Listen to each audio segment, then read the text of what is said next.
चुनाव होने हैं और चुनाव से पहले सूबे में राजनीतिक हलचल तेज हो गई है। भारतीय जनता पार्टी के राष्ट्रीय अध्यक्ष जेपी नड्डा और गृह मंत्री अमित शाह ने 2 दिन जयपुर में कैंप किया। बीजेपी अध्यक्ष नड्डा और शाह ने कोर कमेटी की बैठक भी ली और गुटबाजी पर नाराजगी जताई। नड्डा शाह ने बैठक में ये भी साफ कर दिया कि पार्टी विधानसभा चुनाव में मुख्यमंत्री पद के लिए किसी नेता का चेहरा प्रोजेक्ट किए बिना मैदान में उतरेगी। वसुंधरा राजे अलवर जिले के बलदेवगढ़ पंचायत के बरवा डुंगरी गांव पहुंची और पदयात्रा के समापन समारोह में शिरकत की। वसुंधरा ने संतों का आशीर्वाद भी लिया। अब सवाल ये उठ रहा है कि आखिर बीजेपी वसुंधरा राजे को दरकिनार क्यों नहीं कर पा रही है। 70 साल की वसुंधरा राजे के पास सियासत का लंबा अनुभव है।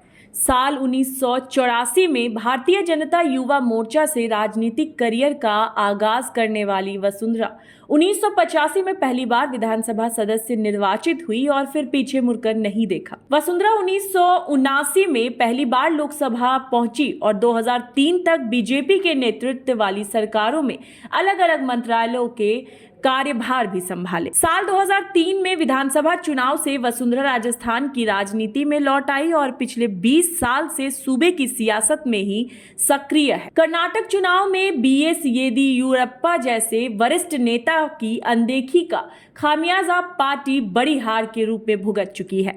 ऐसे में बीजेपी लोकसभा चुनाव से कुछ महीने पहले होने जा रहे विधानसभा चुनाव में वसुंधरा की नाराजगी का रिस्क नहीं लेना चाहेगी। राजस्थान के मुख्यमंत्री अशोक गहलोत के मुकाबले वसुंधरा राजे बड़ा चेहरा है। साल 2003 के चुनाव में राजस्थान की सत्ता इन दोनों नेताओं के इर्द गिर्द ही घूमती रही। वसुंधरा राजे मुख्यमंत्री पद के लिए बीजेपी की सबसे लोकप्रिय नेता भी है। अभी जुलाई महीने में ही सी वोटर का सर्वे आया था जिसमें बीजेपी की ओर से सीएम पद के लिए 36% लोगों ने वसुंधरा राजे को अपनी पहली पसंद बताया था। 2018 के चुनाव में जब तमाम ओपिनियन पोल के नतीजे बीजेपी को खारिज कर रहे थे, तब भी पार्टी ने कांग्रेस को कड़ी टक्कर दी थी और 200 में से 73 सीटें जीती थी।